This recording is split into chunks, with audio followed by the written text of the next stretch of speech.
Bienvenidos al estudio Vencer el sufrimiento. Cuando leemos un diario o vemos las noticias por la televisión, de inmediato encontramos tantas tragedias, tantas escenas de desesperación. Seguramente su familia también ha tenido que enfrentar algún momento difícil. En esos momentos críticos, ¿qué podemos hacer? ¿Dónde podemos encontrar esperanza? ¿Dónde podemos encontrar fortaleza para seguir adelante? Se dice que para enfrentar el dolor, el primer requisito es tener una actitud positiva. ¿Qué hacer para construir una actitud de esperanza y encontrar alivio en los momentos de angustia? Esa es la cuestión que vamos a analizar a la luz de la Biblia en este estudio. Muy bien, y entonces iniciamos con la primera pregunta que dice, ¿qué nos enseña la Biblia sobre el sufrimiento? Y la palabra de Dios nos responde en San Juan 16:33. Estas cosas os he hablado para que en mí tengáis paz. En el mundo tendréis aflicción, pero confiad, yo he vencido al mundo. Qué lindas palabras de Jesús. El sufrimiento entonces es una realidad. La palabra de Dios no lo niega. Sin embargo, para poder hacerle frente necesitamos desarrollar una actitud vencedora. A veces es consecuencia el sufrimiento de decisiones que nosotros mismos tomamos y en otras ocasiones son consecuencias de decisiones de otras personas.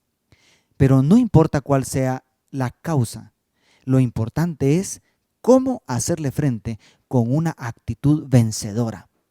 Y Dios quiere formar eso en nosotros en esta ocasión. Así es. Y la segunda pregunta dice, ¿qué hacer para superar el dolor? David fue alguien que sufrió la pérdida de un hijo. Él puede enseñarnos cómo vencer el sufrimiento en la familia.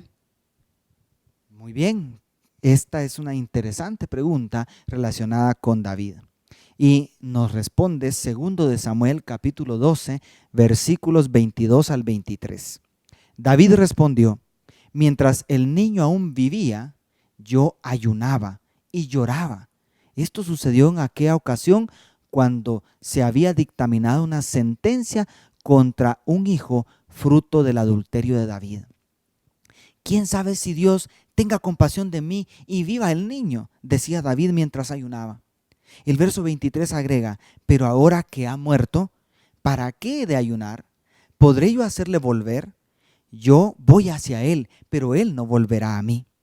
En otras palabras, David tomó una actitud vencedora a pesar del dolor de saber que su hijo había muerto. ¿Por qué? Porque hay cosas en la vida que simplemente tenemos que aceptarlas. Lo que no se puede cambiar, tenemos que aceptarlo. Segundo de Samuel 12:20 nos dice, David se levantó entonces de la tierra, se lavó y se ungió, cambió sus ropas, entró a la casa de Jehová y adoró.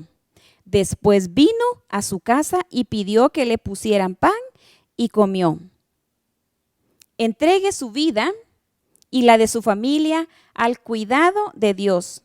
El sufrimiento en la vida es inevitable, pero permanecer como víctima es opcional. Tremendo pensamiento. Siguiendo el hilo de esta historia, el verso 24 agrega, David consoló a Betsabé su mujer, se llegó a ella y durmió con ella. Ella dio a luz un hijo y le puso por nombre Salomón. Jehová lo amó. Qué interesante que David, después de que superó el luto, entonces se concentró en cuidar ahora de su nueva esposa y su nuevo hijo que Dios le dio. Por cierto, Salomón llegó a ser el siguiente rey de Israel. Entonces, ¿qué nos enseña esto? Que debemos enfocarnos en lo que quedó y no en lo que se fue.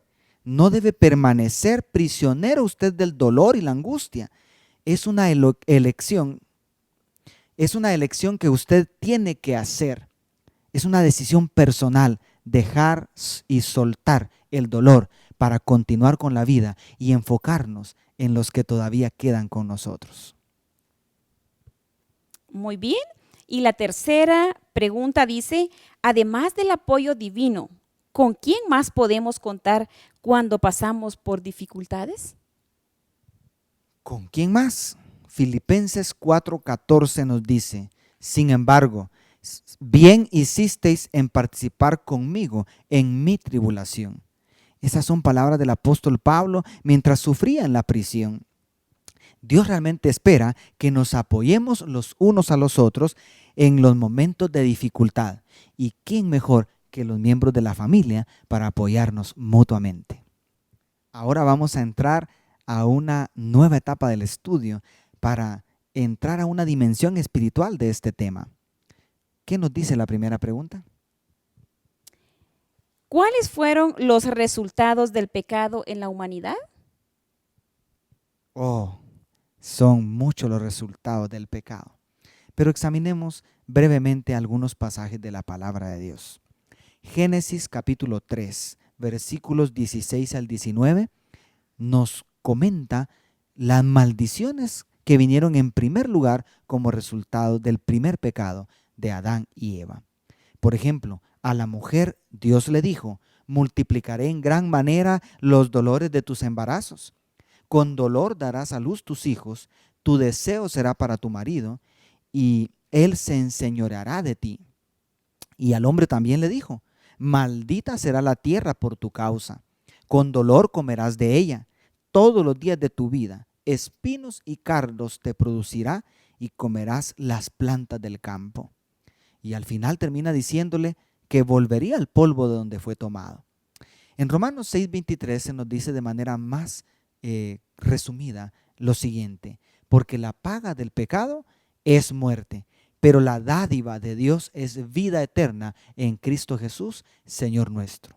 En síntesis, el dolor, el sufrimiento son resultado del pecado, pero en última instancia el resultado final es la muerte. La muerte es el mayor drama.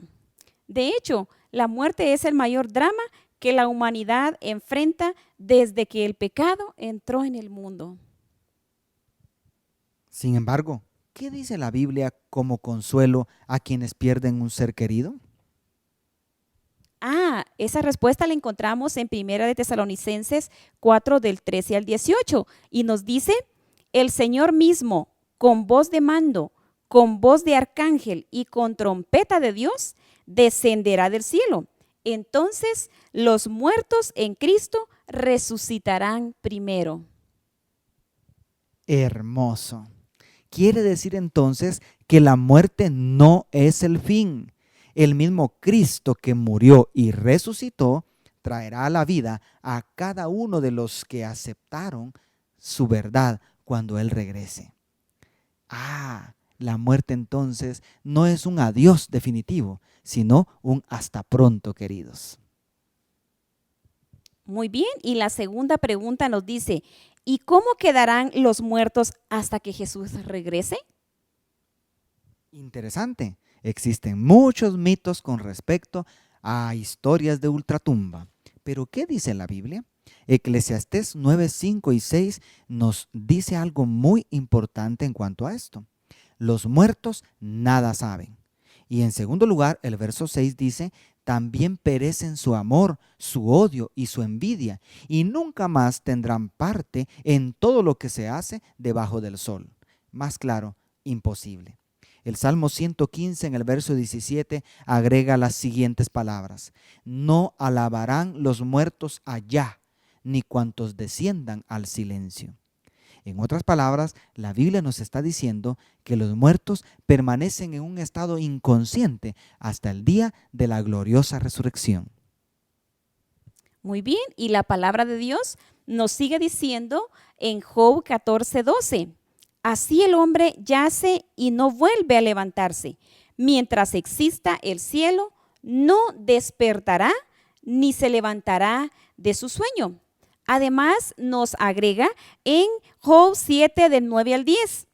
Como nube que se desvanece y pasa, así el que desciende al Seol no subirá de allí, no volverá más a su casa, ni su lugar volverá a reconocerlo. Volvemos entonces a confirmar que los muertos están inconscientes hasta el regreso de Jesús y la resurrección. Sin embargo, Jesús, para explicarnos mejor esto, ¿con qué comparó la muerte cuando habló de este tema con sus discípulos y otras personas? La palabra de Dios nos dice en San Juan 11, del 11 al 13. Dicho esto, agregó, nuestro amigo Lázaro duerme, pero voy a despertarlo. Dijeron entonces sus discípulos, Señor, si duerme, ¿sanará? Jesús decía esto de la muerte de Lázaro, pero ellos pensaron que hablaba del reposar del sueño. Interesante. El estado inconsciente del que hablábamos, Jesús lo comparó entonces con la etapa de estar dormido. Ahora la pregunta ¿es posible vencer la muerte? ¿Es posible despertar de ese sueño? San Juan 11, del 25 al 26 dice, le dijo Jesús, yo soy la resurrección y la vida. El que cree en mí, aunque esté muerto, vivirá. Y todo aquel que vive y cree en mí, no morirá eternamente. ¿Crees esto? Tremenda promesa la que encontramos acá en la palabra de Dios. Definitivamente hay poder para vencer la muerte en Jesús. Ahora vamos a reflexionar en el siguiente pensamiento. Muy bien.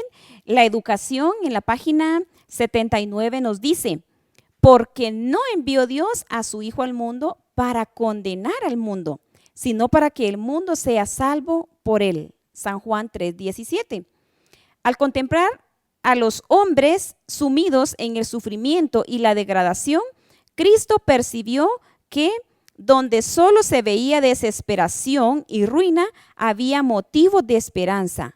Donde quiera existiera una sensación de necesidad, él veía una oportunidad de elevación. Respondía a las almas tentadas, derrotadas, que se sentían perdidas, a punto de perecer, no con acusación, sino con bendición. Muy bien. Nosotros encontramos en la Biblia, especialmente en los Evangelios, el relato de la resurrección de Cristo. Y vemos ahí, por ejemplo, a María Magdalena, quien llegó a tener una gran cercanía con Jesús, porque Jesús la había salvado, la había librado de 7 demonios. Sin embargo, Jesús murió y María soportó el dolor de separarse de su maestro. Queridos, sin embargo, ella llegó a la tumba de Jesús el domingo de la resurrección y encontró la tumba abierta. Jesús había resucitado. Pudo hablar con Jesús, la primera que pudo hacerlo. Y ella fue la primera que proclamó la gloriosa verdad de Cristo resucitado.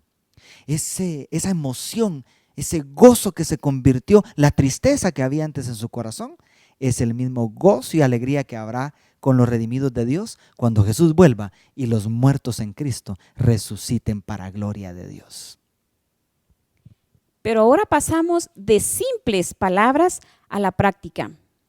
Y les invitamos para que en familia lean juntos el capítulo del libro El Ministerio de la Bondad, el segundo capítulo de Elena de White. Identifiquen de qué manera Cristo puede usarlos en favor de los otros. Consideren también leer la obra completa y extraer de ella lecciones muy valiosas. Bueno, otro par de consejos prácticos es que nosotros debemos conocer los sueños y las frustraciones de nuestra familia. Las incomodidades, las cosas difíciles, también tenemos que conocerlas para poder recordarles constantemente la disposición que tiene Dios de ayudarnos en todo momento.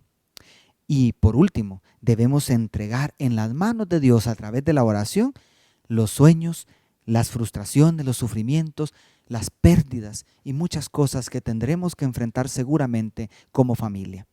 La oración es una gran bendición para enfrentar el sufrimiento y las crisis.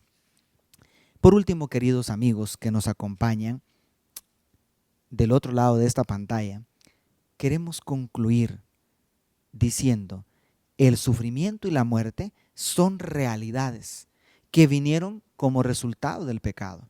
No son la voluntad de Dios, son contrarias a la voluntad de Dios. Pero en Cristo hay solución hasta para la muerte, y esa es la mejor noticia de este día. Dios te bendiga.